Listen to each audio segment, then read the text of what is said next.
G'day and welcome to another edition of the RDFNL Footy Show, looking back at the past round of the RDFNL. My name's Yeendy, excited to be with you. I'm here with Tara Murray from the Star Weekly. Thanks again for joining us this week. Thanks for having me again. Certainly had a big weekend of games in the RDFNL. We're starting to see the ladder probably get a little bit more closer now, which is great. The results sort of indicated that. So we've still got a race in the top six that is still not locked in just yet, which is great. It is, and I think if Romsey had have won on the weekend, you could have nearly said the top six was settled. But then Riddle knocked them off, so that brings Riddle back into the mix, and it also brings Wood and Heskett back into the mix. So you've sort of got those three teams fighting for that sixth spot. And Central's, well, technically, they're still in the mix as well. They are. They've won the same amount of matches as Wood and Heskett, but I don't think Central's are looking at finals. I think for them, this season was all about long term. They've got a new coach in Matt Sproul, and it was about focusing on the future for this club, because you look last year, they won 2 matches, and they were both against Rockbank. So they're coming from a long way back. Now, let's look at their game against Rupert's Wood. They did go down in that one by about 15 goals in the end. Rupert's Wood kicking 16 goals 20 as opposed to 4 goals 3. Probably the scoring shots was a big thing for the Sharks. It was, and obviously the Sharks, they would have gone there wanting a big win, and they did get a big win in the end. But I think for Centrals, they were competitive around the ball. They're just not getting that scoreboard pressure. They don't have a big key forward, which is one thing I know they are focusing on for next year. So for Centrals, it's about just doing what they need to do right, competing, making it a contest and trying to win the ball. They are still a young side. I know they've had quite a few young players debut. I think they've had 2 under-16s debut this season, and I think another 4 under-18s as well. So for them, it's about the future and just building up their skill base, building up their effort, and just making sure they're consistent and playing football for 4 quarters. And they've still got more wins than what they got last year as well, which is a big sign for them anyway, as a positive, and they've got that in the first month of footy pretty much. It is, and last year they only beat 1 team. They've beaten 3 already this year, so that's a good sign for them. And they did push Romsey earlier on in the year as well, which is pretty positive. Diggers rest in Broadford. Diggers, they amassed 51 scoring shots to 4 on the day, so that's pretty big by them. It was. I think it was what we expected. We expected a big win from Diggers Rest over Broadford. Anything different, I think we would have been shocked if it was a close result. Don't think anyone saw Broadford getting up. And once again, Diggers Rest had a range of goal kickers. This time it was Tom Gleeson who really stood up, and he kicked 6. So you never know who's going to kick the goals for the Boroughs. We've seen my man Tommy Gleeson. He's moved forward in recent weeks as well. Is he the guy that's sort of going to fill that void that's probably left by you? Tucky, Smales, and I guess with Brandon Kilty being out of action for the year as well. There's a bit of a positive move going forward? I think it gives them another option, and that's the thing. They've got a new look forward line this year, and it is going to take time. And Sean Sims has said previously they won't have that settled until come later in the season. Manny Crowell has been the one that has really stood up so far this season, and he kicks his regular 2, 3, 4 goals. So it's just about adding those other options, and as you said, Tom Gleeson's another one. Yeah, exactly. I mean, he was the hero of last year's grand final, taking probably one of the greatest marks many of us have ever seen. So good to see him do the job at the other end now. A massive game on paper, and what turned out to be a fizzer on the result front. Macedon and the Sunbury Kangaroos. It was. I managed to get down to that game, and for the first quarter and a half, it was a really tough in and under contest, and you thought, yep, maybe the Kangaroos might be able to match it with the Cats. But the Cats' class come through. When the Cats could get the ball out of the middle, run forward, they just seemed to dominate. That's the third quarter was the difference. The Sunbury Kangaroos didn't score until I think about the 24th minute. So you're only kicking 1 goal for the third quarter, and it's happening right at the end of the quarter. You are going to struggle. The Kangaroos, I think, obviously they'll be disappointed, I think, with the way they played the second half. I don't think they thought they were going to go in and win the match, but it was the way they played. The first quarter and a half, they'd be really happy. They were undermanned as well. I think they were missing 4 or 5 of their regulars. Plus, you also had Josh Burgess not play after half time. He had some back spasms, and he actually played a little bit of a different role. He moved up the ground and played in the midfield to give him another bigger body, because the Cats do have the likes of Matt Dick, Dan Marquardt, who are big, tall bodies in that midfield. So they put Burjo up there to try that, and he did play well up there, but just wasn't enough. So the Cats were really, really good, and it was their class that really stood out. We've been getting some feedback about our web TV shows in recent weeks, and there is an issue that needs to be addressed, Tara. I think I need to step up to the plate here about someone being on the fence.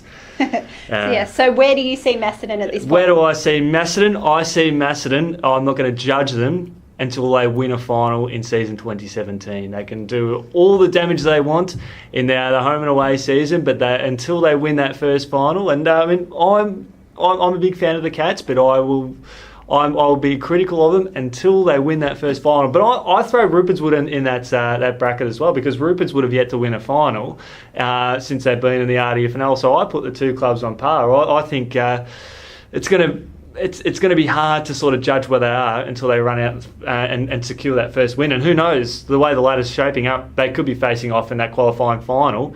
So someone has to win. And I definitely agree with Rupertswood. That has been the monkey on the back. They've gone into finals as favourites. Haven't been able to do that. Cats have had injuries the last couple of years. That does play a big part come finals.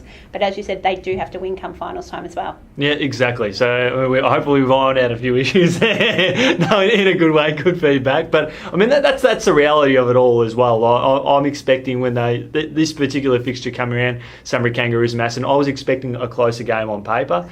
But at the end of the day, 12 months ago, we saw Macedon just flying, and then they had a bit of a mid-season slump. They lost to Diggers Rest, and all of a sudden they started to drift into the pack of the middle part of the top five. So I mean, we're probably not going to experience deja vu. They're a bit of a different side, but depth is certainly a big issue there.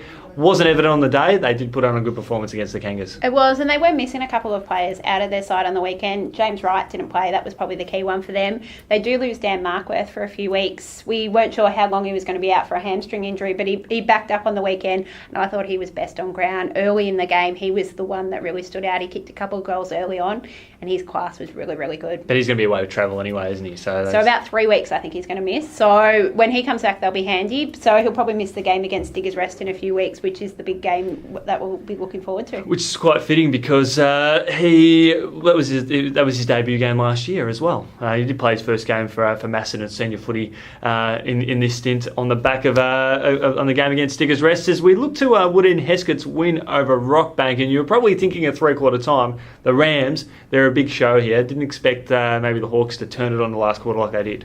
And I think I said last time that Woodend needed to be switched on because the Rams were a chance. And at three-quarter time, it looked that way. And I think, obviously, Woodend dominated that last quarter. The Rams would have been really disappointed with that last quarter. So I think Woodend got the win, but would they be happy with their performance? I don't think so, especially after the way they played against Broadford the round before. They really needed to play well to do that. Against most teams, they wouldn't have got that win. But probably in fairness with the Hawks as well, that they did have a lot of young players in the team as well. So over the last couple of weeks, they've been giving a lot of the younger kids, under 18s, maybe some even under 16s, a bit of a run at senior level as well, to give them a bit of a taste for it as well. So probably a good opportunity for them to get a taste of senior footy earlier on. Another club like Central is building for the future. It was, but it was one of their key guys that was the standout again, Dan Toman. Yep. You mentioned a couple of weeks ago talking about him for the bowl, and he's definitely firmer with that. Yep. Another best on ground performance, kicked another 4 goals. So he's kicked 8 goals in the last 2 rounds as well as getting the ball in the midfield. He's really, really settled into this level.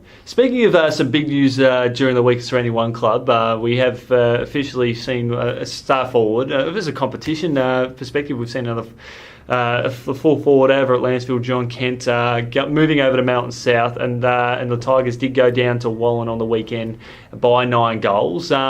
Firstly, how do you sort of see that with John departing the competition and the club at Lansfield? I think it'd be disappointing for the Tigers, and there was always that question, would John follow Ash Manning? Mm-hmm. Ash Manning has gone over to Mountain South as an assistant coach, and that was a question. John came across with Ash Manning. They were together at Tullamarine, and I think they were together at Glenroy as well, and possibly even Greenvale. So they do have a history together, those two, and you thought, oh, maybe would he go? And he was still there for a few rounds, so you thought he was going to stick around, but obviously he has gone to Mountain South, where he did, we believe, had a really, really good game on the weekend.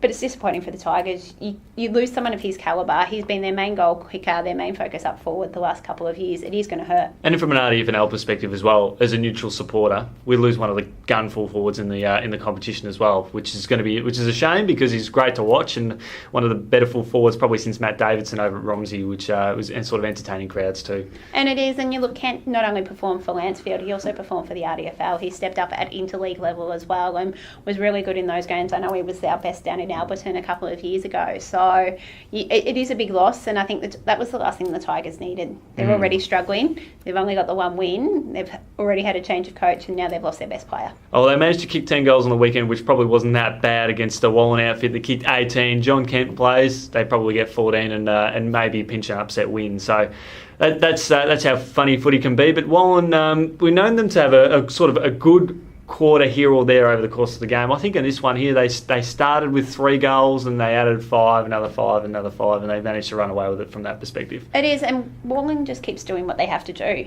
There's not really a lot of big results. There's not a lot of big thrashings, but they do what they need to do, and sometimes it's just about getting those wins, because obviously you danger games, you could lose as long as you get the wins in those, and they're building it. We know they did bring in a lot of players in the off-season, so they're still gelling together, and I think they're only going to get better and better. Dan Nolan, 5 goals, another great performance up forward.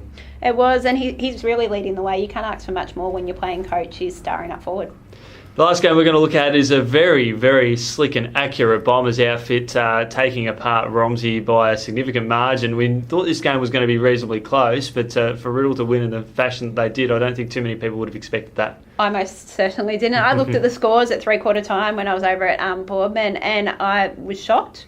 I think at that point it was about the 30 points, and then the Bombers ran away with it. You've looked this year, Romsey Park, teams haven't been able to score. They've been low scoring. I think the Rupo game and the Diggers Rest game are 2 cases of that. And teams haven't been able to beat Romsey at home. So for Riddle to do that and the manner they did, I think that was the most pleasing thing. And it sort of keeps that race open for 6th alive. The Bombers now move into the top 6 ahead of Romsey.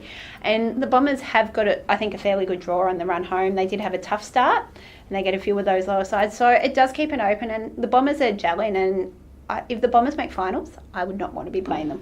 Yeah, well, that's right. Well, you did back them to make finals, and while they're sort of, I guess it's the blooding the young players in earlier on in the season as well, getting them experience. They're halfway through the season. They've got half a dozen games under their belt. They're really starting to enjoy and embrace the tempo of senior footy. And I think both Romsey and Riddle are very similar. They've both got those young players. They're both blooding them through. It's just how they're going to last out the season, and I think that's going to be the key, because your young players can fade away.